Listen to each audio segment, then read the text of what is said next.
What's up YouTube, Capital G here, talking about Spyral Gear Drone in this video and why this card was never the problem and why it probably ultimately didn't deserve to get hit. So you guys know that a month ago I said this. And I don't want anybody complaining because I've already drawn the line in the sand. I said that Drone, I'm not saying that it wasn't, I am going to say it wasn't a good hit. Drone was, I've been told that it's an unhealthy card and that it was degenerate and broken, and that's fine. Everybody has completely disagreed with me in CMO's comment section. If you guys are on that side of the argument, that's fine. I just want you to be consistent, and like a month when you see Spyral art still topping, I want you to come back to me and tell me that Drone was a good hit, because it was not. Drone was not a fucking good hit, and I never will say that. I just wanted to go ahead and put that at the beginning of the video because I said that this was kind of going to happen. This is what Cap G thinks he's doing in this video. Pewterschmidt Industries' pharmaceutical division is up over 30%. Profits in new media have doubled each quarter over the past year, and our stock is at an all-time high. This is what Cap G is actually doing in this video. I told you. What did I tell you? Didn't I tell you? 'Cause I told you. And when did I tell you? A long time ago. That not only would Spyral be an incredibly strong deck going into the new format after the emergency ban list, which please don't argue with me whether it was an emergency ban list or not. It's honestly not that important to this discussion. And I mean, I think that it was in every sense except the name. But I thought it was because if you really looked at the Spyral deck, and I started to notice this immediately when I started seeing the combos with like double summon and whatnot. Konami, I think that they wanted to hit Spyrals without completely killing the deck. The problem is I feel like they at least hit one of the wrong cards. If you looked at the Spyral deck post the ban list, people realized that yes, the consistency of the deck may have been hit a little bit, but for the most part, the power of the deck was basically the same. And when I say the power of the deck, I mean that if your opponent doesn't have any disruption, if your opponent doesn't have any hand traps, you guys have probably seen this over the past couple of YCSs where unfortunately the guy doesn't have, you know, the Ash Blossom or the Ghost Ogre or any of the cards to stop Spyrals. How much can Spyrals pop off if they have a decent hand? And you've seen it over and over and over again. The pop-offs right now are just as strong as the ones before, maybe a little weaker. I would probably say that the pop-offs are like 95% as strong, but for the most part, they're basically the same thing. And I would say that that little bits, like that 5% is negligible because now you have Tri-Gate Wizard, which just gives you a little more firepower, a little bit of, you know, an ability to negate things like evenly match. And one of the things that I think that Konami really missed the boat on was I felt like Drone was, I don't really understand what they were doing when they hit Drone. Now, there have been people who have debated me for hours. They say that Drone was an unhealthy card, and I said, okay, whatever. I don't buy into that. I'm not going to go into all the reasons why I didn't think that the Drone hit was a good hit, but I personally believed that what Konami should have done was they should have banned Spyral Master Plan. And I believe in give and take. I don't believe in just hitting an archetype and just banning everything out. So my give and take would have been banning Master Plan and keeping Drone at 3. And one of the reasons that I say that is I don't know if people have realized it yet.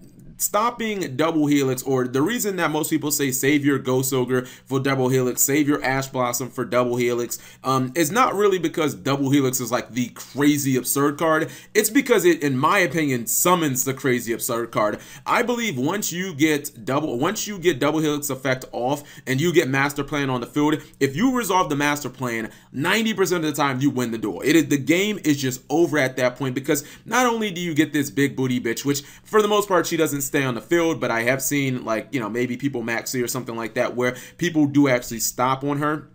But for the most part, she just gives you too much advantage. Not only do you get an immediate add with her, so let's say that you get like a resort or something like that, that's kind of nice. Maybe you didn't even have resort. Now you get a search and you get protection from targeting for your entire archetype, which is pretty dope. But when she leaves the field, she gives you 2 more additional searches, and it basically takes your field from a strong field to now you have sleeper. Now you can like hyperlink summon your butt off. Now you have the last resort. Now your opponent can't can't make a board because Sleeper's just going to pop all their crap and the game's basically over. I can't really think of many times where I've seen somebody actually resolve like the master plan early in a duel and them actually lose it, outside of crazy things like maybe the Winged Dragon of Ra spear mode, or more commonly like evenly matched. Like almost all of those duels where master plan goes off and they're able to snowball that into last resort plus Sleeper and maybe a couple of like really good link monsters, like they almost always win that. They have so much disruption with Sleeper and Firewall Dragon, maybe even Tri-Gate Wizard if they're lucky. And the thing is, I don't even see anything comparable to that if you would have kept Drone at 3. The biggest problem that I had with Drone getting hit is 1 Drone and 3 Drone. There's not really that, like, there's not that big of a difference. Like if a person has Drone's already a searchable card, but what does 3 Drone add to the deck that like 1 Drone didn't? I mean, I know somebody's gonna immediately say, Cap G, you're so dumb. What about them spicy machine duplication plays? And it's like, yeah, I get that. That would have been a very legitimate like spicy play, but you have to think about that in context, right? So if Drone was at 3 and there was no master plan, again, this is what I would have done if I was Konami, still trying to keep the deck like, you know, tier 2, tier 1.5, still strong, but definitely not like the tier fucking 0 that it was, or probably tier 0.5 that it is right now. If you would have had that, even with machine duplication, okay, it's much different and it's a lot less powerful than if you machine dupe Quick-Fix. And by the way, you guys are getting no arguments out of me as to if Quick-Fix should have gotten hit. Every single person in the community outside of, you know, the Spyral like nuts out there, the fanatics who just don't want anything in the deck here, like everybody agrees that Quick-Fix shouldn't have or should have gotten hit because it wasn't a hard once per turn, so we won't really talk about that. But Quick-Fix plus machine duplication not only got you 3 monsters on board, but then each one of those monsters search another card as well. So like the advantage that you got was just insane off of just those 2 cards. I mean, it's not like you're gonna activate Drone's effect. Like, is Drone, I don't even know if Drone's a hard once per turn. It's not really relevant because no one ever uses Drone multiple times in a turn. But like, what do you do with 3 drones? That's, I mean, you can go into Super Agent, that's really, or excuse me, you go into Double Helix, that's nice, but 3 drones doesn't really do that much more because the effect is not an effect that racks up advantage. So let's say that you would have went into Double Helix, which is, I imagine, the play that you would have went into. You would have been left with 1 copy of Drone, and what would you have summoned from the Double Helix? You maybe summoned like a Super Agent, you pop my back row, and then you're left with a pretty good field of like 3 monsters, but it's not a ridiculous, you spiral the game out of control and just auto win, and I can't even play Yu-Gi-Oh! Because all my cards are getting blown up the second that I put them on the field. Do you understand that? And I obviously understand the other side of the argument. The other side of the argument, and this is probably a point that I would even make against why something like Master Plan would be banned, is I would probably say Cap G, it is a level, she's what, level 7 or something like that. It's a level 7 monster. It's kind of a brick card if you draw it, which that would be a legitimate point if there weren't ways of special summoning her out of the hand. So even when you draw her, it's not like she's completely unusable. This isn't a situation like drawing a Garnet with Brilliant Fusions and Seraphonite in your extra deck where that card no longer serves the ideal upside. Like, you can still use Master Plan to a very good to find a very good end game when you have her in your hand. It's just not going to be as fluid as if you summon her off of Double Helix, obviously. But if something in a situation like Gem Knight drawing a Garnet to Brilliant Fusion, and this isn't a perfect comparison because I still don't believe you should really be splashing Brilliant Fusion in other decks because it's a Gem Knight card. So I think that when you draw Garnet, you know, kind of fuck you because you deserve it. Play it in Gem Knights where it's supposed to be played. But if you draw Master Plan in Spyral, it's not really the end of the world because there's a lot of ways of getting her ass on the field thanks to the inherent cards in the deck. So it's like, it's not even really the end of the world. And I just feel like once you resolve that chick, the game's basically over. If they would have kept Drone at 3 and just ban Master Plan, give and take, you know, ban 1 card, put the other card at 3, what really would have, like,